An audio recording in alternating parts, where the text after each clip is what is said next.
Guys, welcome to Black Scout Survival Late Night Live. Man, America's starting to feel that familiar chill again, not from winter this time, but from a system beginning to crack under its own weight. We've been there already.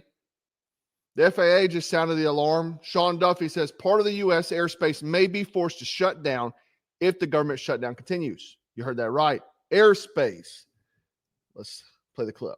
The controllers got 90% of one payment, 80 to 90% of one payment. They missed the second paycheck. On Thursday, they get an email pay stub that'll show what their next payment is going to be. So this Thursday, they'll get an email that shows that their pay stub is a big fat zero. Many of the controllers said, a lot of us can navigate missing one paycheck. Not everybody, but a lot of us can. None of us can manage missing two paychecks. So if you bring us to a week from today, Democrats, you will see mass chaos. You will see mass flight delays, you'll see mass cancellations, and you may see us close certain parts of the airspace because we just cannot manage it because we don't have the. Wow. Serious, right? Meaning the routes that move our goods, our people, and our military could literally go dark. We're talking controllers working without pay, TSA on some skeleton crews. The same kind of cascading collapse that brought the country to its knees in 2020.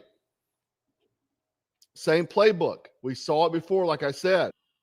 And you can call me crazy, but I don't think it's incompetence. I think it's by design. You know, the Democrats, man, they love a good crisis because chaos is their fertilizer. Hillary Clinton said it best. Never let a good crisis go to waste. Every time the system buckles, they swoop in claiming to be the savior, while they're the ones who loosen the bolts in the first place. You starve the infrastructure, you stall the paychecks, you wear down the working class, and then you offer socialism as the fix. This is the same script, just a new stage. And while the country bleeds out, look where the political power just shifted. New York City, arguably America's financial heart. Just elected socialist, self-proclaimed that is, Zoran Mamdani as mayor, backed by the Soros machine. Sure enough, Alex Soros hails socialist Zoran Mamdani's victory, the American dream. Wow, really? So this is the, praised by the media and cheered on by foreign-born voters who only been in the city for less than 5 years. No lie. 80% of his female voters were under 30. Okay, and I'm going to show a clip of one of them being asked about Mamdani, why she chose him. Listen to what she has to say.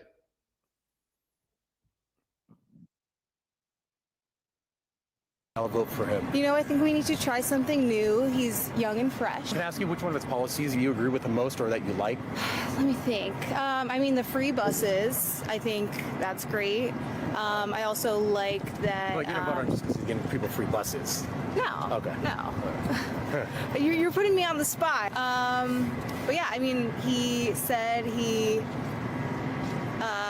looks up to the mayor of Boston, and I think she does a great job. Yeah.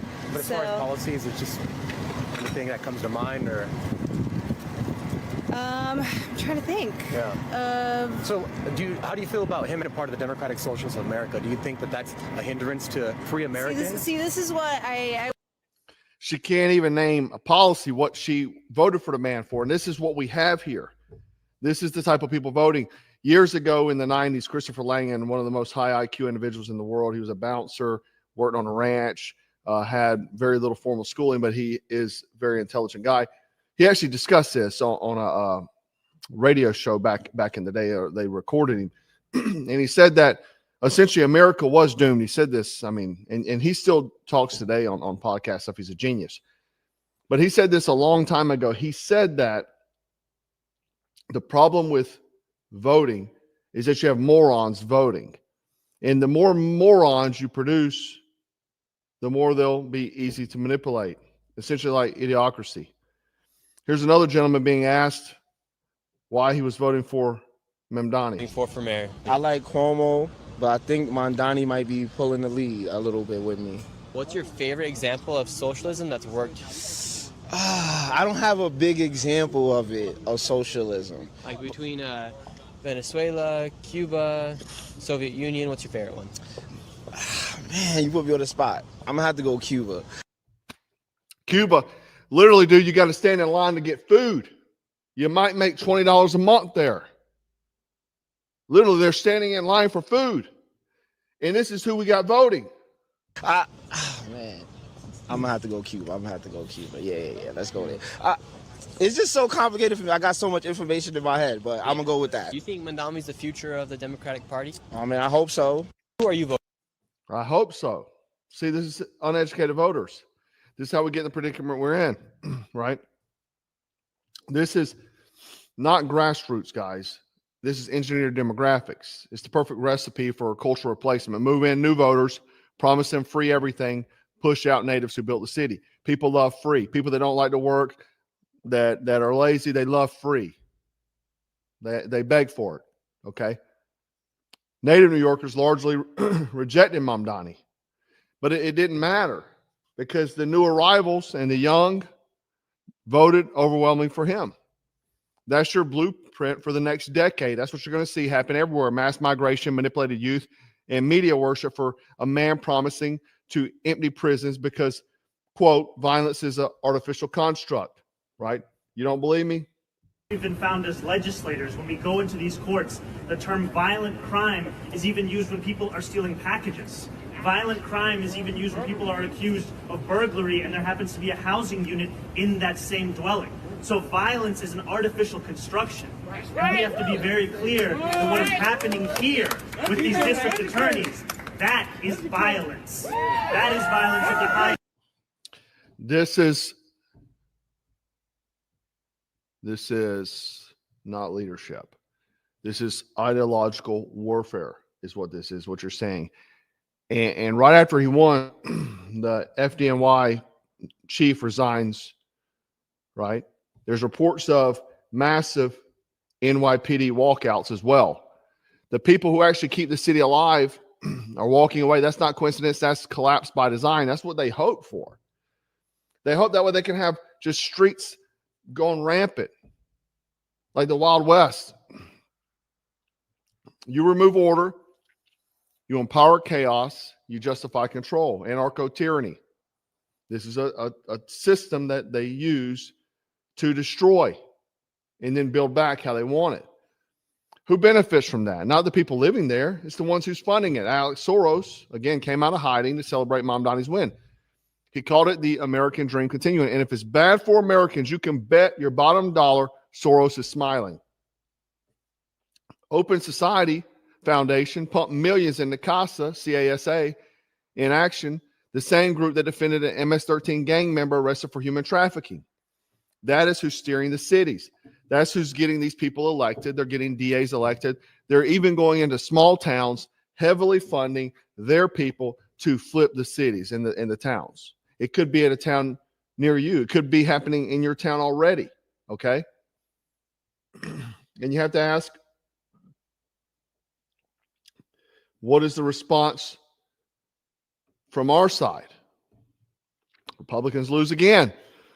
Every major race, no fight, no message. Just the same weak leadership saying, we'll take care of it. Trump said after Mamdani's win, we lost a little bit of sovereignty in New York, but we'll take care of it. 5th, 2024, the American people reclaimed our government. We restored our sovereignty. We lost a little bit of sovereignty last night in New York, but we'll take care of it. Don't worry about it. We rescued our economy, regained our liberty, and together we saved our country. Did we rescue our economy or Argentina's, Israel's? I don't think our economy's been saved yet. On November 5th, 2024, the American people reclaimed our government. He said, we'll take care of it. And I ask you, take care of it how? The same way he took care of Fauci, General Milley, and Bill Gates. We're inviting them to dinner at the White House. We're taking care of. What about Trump saying Obama committing treason? a month or two ago. Everybody forgot about that, which is a very serious charge, by the way. He posted 2 memes about it. And then the smooth brains cheered like something actually took place. Like justice was happening with memes. Look, I'm tired of the damn memes from the president and the White House. I want people held accountable. That's what I voted for. I didn't vote for all this other nonsense, right? Because I don't see a single one of them behind bars. Charged. I see some low-level stuff I could care less about. I want to see the major players. All I see is more money going to Ukraine or going to Israel and less to the Americans who's footing the bill. That's not America first. That is globalism in a red MAGA hat. You have people arguing over Gaza and Israel, man. Oh, Gaza, what's happening in Gaza? Dude, I don't care. How about what's happening in America? And Americans, put them at the forefront. Dude, you got MAGA guys defending the Ukraine now. I remember lefties putting the flag over their profile pictures. And then you have others for Russia. How about quit choosing a side that ain't America? And I'm talking to the people out there in the crowd. Quit choosing a side over America. Oh, Gaza. Oh, Israel. Palestine. Ukraine. Russia. Who cares? America. Meanwhile, the movement that had all the fire has turned on itself. Essentially, it's been a MAGA civil war. The youth have abandoned it. Cultural heavyweights, guys like Joe Rogan, Theo Vaughn, Andrew Schultz, they're all pulling away too. Why? Because they sense the disconnect, because they're seeing America first turning into Israel first. You have all your favorite influencers that are getting paid. They're not going to say they are. They're getting paid big money per post. That's why you're seeing the influx of posts. And then you're seeing the opposition post, which is probably getting paid as well. This religious war that's happening between these two factions, I don't care about. Neither one of them. I care about Christ and country. That's what I care about. And people are tired of it.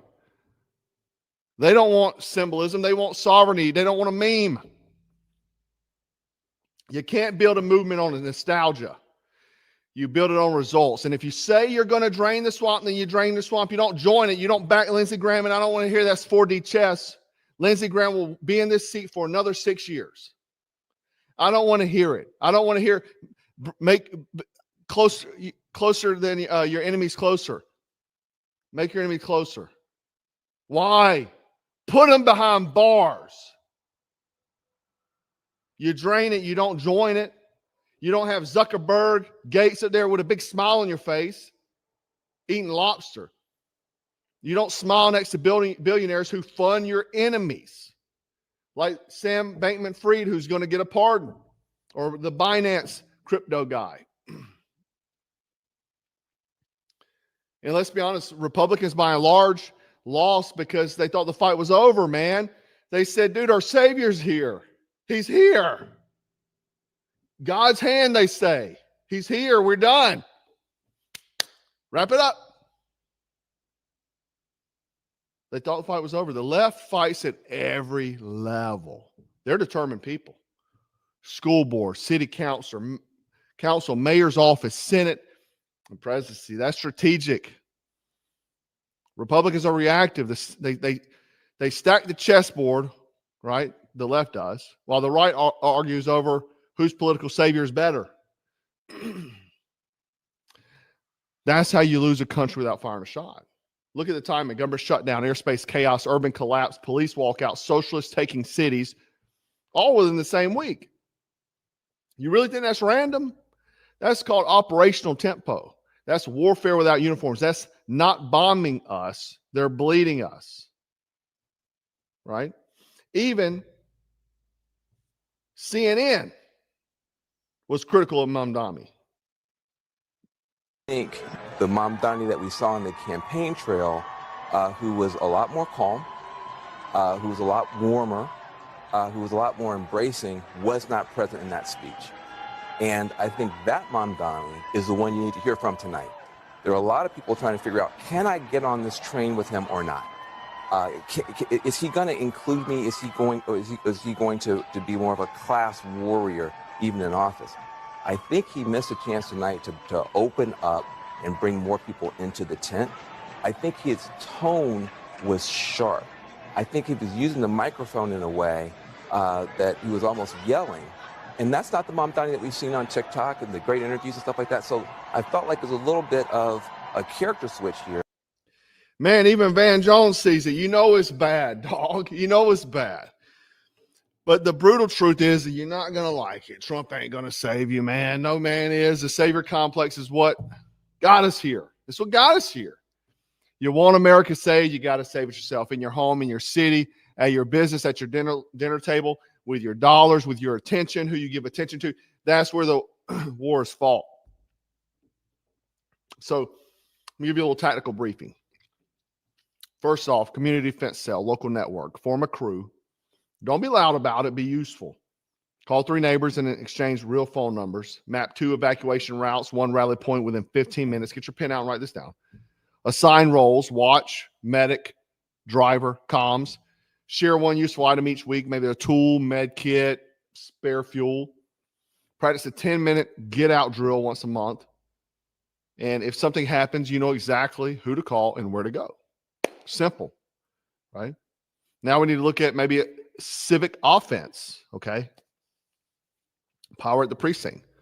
You want power, you take local seats. Find the next school board and city council meetings. Go to them. Find the dates and go. Volunteer at local polling stations. Learn the system, because all the nonsense I was seeing this time, if you still want to vote, I mean, if that's even useful, I don't know. Because it seems like no matter who you vote in, you're getting the chosen ally. But anyway, and I coined that term yesterday, by the way. But a lot of nonsense going on at the polls. They were not allowing conservatives to vote in conservative districts, right? So learn the system, and actually learn the system. A lot of people don't know. Like, for example, a lot of people don't know that Lindsey Graham's Senate seat is a 6-year seat. He's going to have a 6-year term. He'll be long after Trump. So while Trump's over there promoting him, he's going to be in there after Trump goes. And he'll probably continue to be. He's going to be like Mitch McConnell. You back one local candidate with money or manpower, right? That's what you do. Find one in your area. Start one petition around a real local issue that you can fix. Build 3 precinct contacts who actually vote. Finish line, change happens down the ballot, not on cable, okay?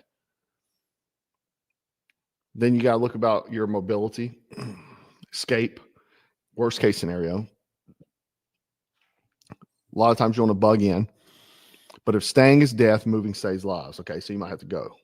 Stage 1 go bag for 24 hours and 1 for 72 hours. Okay, keep it with you. Keep your 24-hour bag always in your vehicle.